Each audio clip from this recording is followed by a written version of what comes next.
दोस्तों, भारतीय संस्कृति विश्व की प्राचीनतम महान संस्कृतियों में से एक है। हमारे वैदिक रचनाओं के आधार पर हम भारतीय हमारे प्राचीन इतिहास को बड़ी गौरवता से विश्व के सामने प्रदर्शित करते हैं। लेकिन हमारी वैदिक संस्कृति से भी पहले हमारी भारत भूमि पर एक विकसित सभ्यता वास करती थी, जो अपने समय काल की विश्व की सबसे उन्नत और विस्तृत सभ्यता थी, जो भारतीय उपमहाद्वीप पर आर्यों के आगमन से पहले एक विकसित समाज का निर्माण कर चुकी थी, जिनके नगर विश्व के सबसे उत्कृष्ट रचनाबद्ध तरीके से बनाए नगर थे। विश्व की सभी ज्ञात प्राचीन सभ्यताएं नदियों के किनारे फली फूली और विकसित हुई, जैसे कि मिस्र की सभ्यता नील नदी के किनारे पाई गई, मेसोपोटामिया की सभ्यता दजला और फरात नदी के किनारे पाई गई, और चीन की सभ्यता यलो नदी के किनारे पाई गई। वैसे ही भारतीय सभ्यता सिंधु नदी के किनारे पाई गई, इसलिए इसे सिंधु सभ्यता अथवा सिंधु घाटी सभ्यता के नाम से जाना जाता है। तो चलो दोस्तों, आज हम जानते हैं 5000 साल पुराने हमारे इस भारतीय सभ्यता की रोचक तथ्यों को और समझते हैं इस सभ्यता की विशेषताओं को, जो इसे दुनिया की सबसे उन्नत सभ्यता का दर्जा देती है।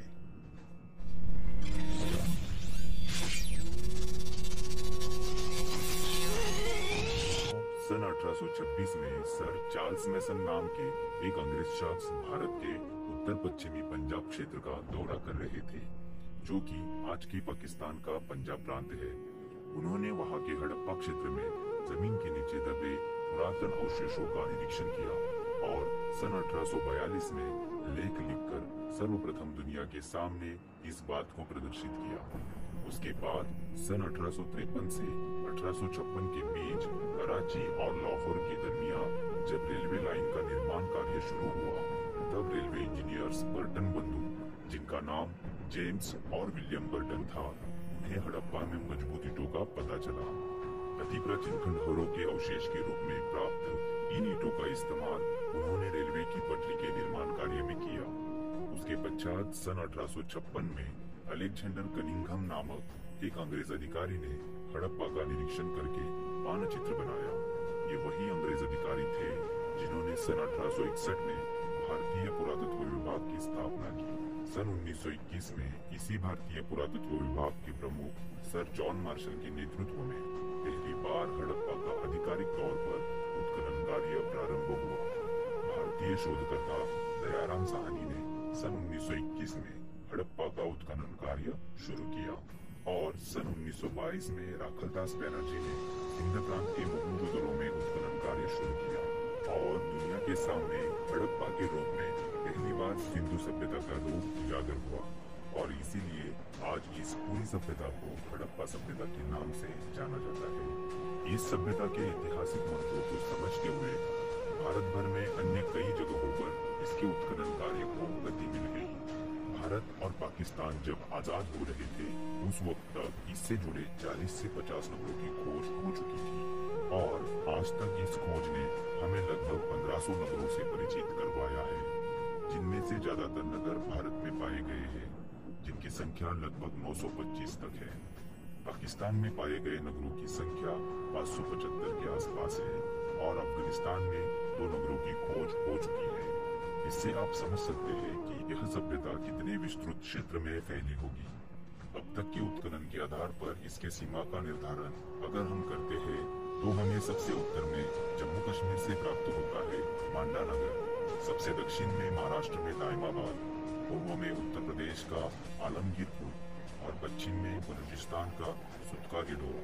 कुल मिलाकर देखा जाए तो 13 लाख वर्ग किलोमीटर से भी अधिक क्षेत्र में यह सभ्यता फैली हुई थी।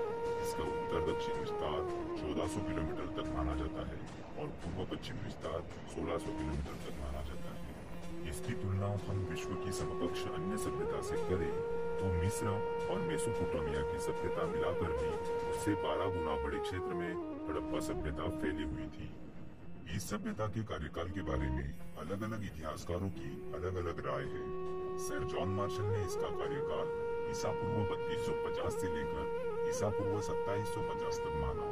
वही कार्बन 14 डेटिंग प्रणाली के आधार पर सर डीपी अग्रवाल ने इसका कार्यकाल ईसा पूर्व 2300 से लेकर ईसा पूर्व 1750 तक माना है, लेकिन ज्यादातर इतिहासकार इस सभ्यता के कार्यकाल को ईसा पूर्व 2500 से लेकर ईसा पूर्व 1750 तक मानते हैं। इस सभ्यता के मूल निर्माणकर्ता कौन थे, इसको लेकर भी विभिन्न मत सामने आते हैं। ज्यादातर भारतीय इतिहासकारों का यही मानना है कि यह सभ्यता यहीं के मूल निवासी स्थानीय लोगों ने निर्माण की थी, जबकि मार्शल, व्हीलर, गार्डनर चाइल्ड जैसे विदेशी इतिहासकार कहते हैं कि इस सभ्यता के निर्माता सुमेरियन सभ्यता के लोग थे, क्योंकि दोनों सभ्यताओं में काफी समानताएं हैं।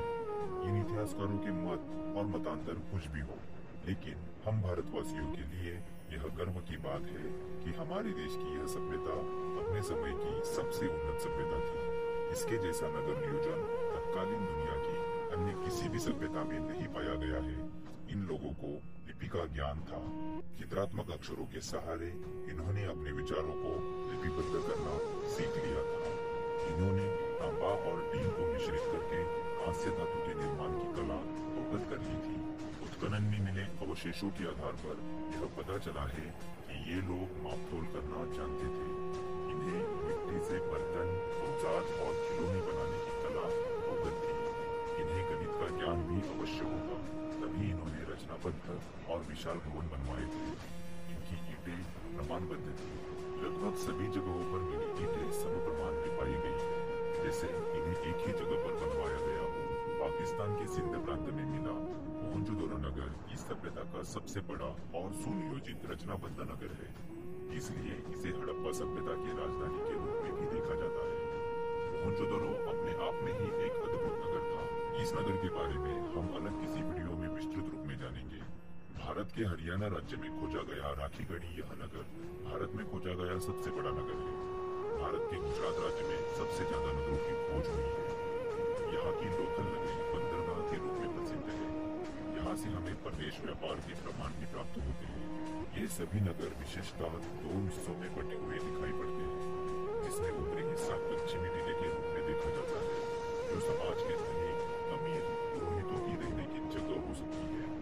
इसे दुर्ग भी कहा जाता है। और दूसरा हिस्सा पूर्वी टीला, जिसमें किसान, मजदूर और जनसामान्य वर्ग की रहने की जगह पाई गई है। यह हिस्सा नीचे की तरफ पाया गया है।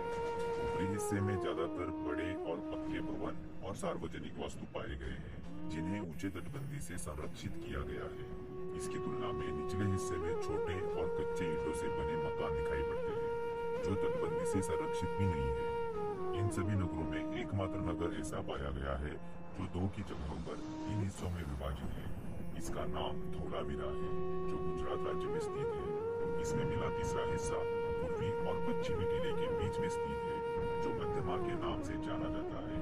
यह व्यापारी वर्ग के लिए बनाया गया क्षेत्र मालूम पड़ता है। हड़प्पा सभ्यता के नगरीय रास्ते विशेष रूप से प्रशंसनीय है, क्योंकि वे नियोजनबद्ध तरीके से एक दूसरे से समकोण में काटते हैं। रास्तों की इस पद्धति को ग्रिड पद्धति कहा जाता है। मुख्य रास्ता 10 मीटर तक चौड़ा पाया गया है और उससे मिलने वाले अन्य रास्ते 3 से 4 मीटर तक चौड़े पाए गए हैं। सभी के घरों के दरवाजे मुख्य रास्ते की तरफ न खुलते हुए गली में खुलते दिखाई पड़ते हैं। हर घर में कुआं, स्वच्छता गृह और जल निकासी के लिए नालियां मिलती है, जो मुख्य नाली से जुड़कर खराब पानी को शहर से बाहर ले जाती है।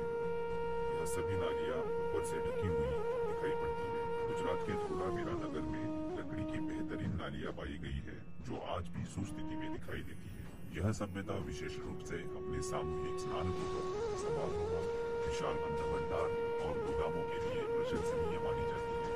इनके खान पान में गेहूं, जौ, तरबूज, खरबूजा, खजूर, राई, सरसों, तिल और कई जगह पर चावल आदि दानों के प्रमाण पाए गए हैं। सजने संवरने के लिए यह लोग सोना, चांदी, हाथी के दांत, शंख, सीपी, मनके से बने आभूषणों का इस्तेमाल करते थे। इनके वस्त्र सूती, ऊनी और कढ़ाईदार पाए गए हैं। दोस्तों, हड़प्पा सभ्यता की आज तक की खुदाई में कहीं भी अस्त्र शस्त्र जैसी लड़ाई से जुड़ी सामग्री नहीं पाई गई है, जिससे यह प्रतीत होता है कि यह सभ्यता शांतिप्रिय सभ्यता थी, जो व्यापार और विकास में विश्वास रखती थी। इनकी लिखी चित्रलिपि को पढ़ पाना आज तक इतिहासकारों के लिए संभव नहीं हो पाया है, लेकिन जब यह लिपि को पढ़ा जाएगा तब इस सभ्यता से जुड़े बहुत से राज खुल जाएंगे। शायद वह राज हम भारतीयों के लिए और भी गौरवान्वित करने में सक्षम होंगे। इसी आशा को मन में रखते हुए आप सभी दोस्तों से यही रुकने की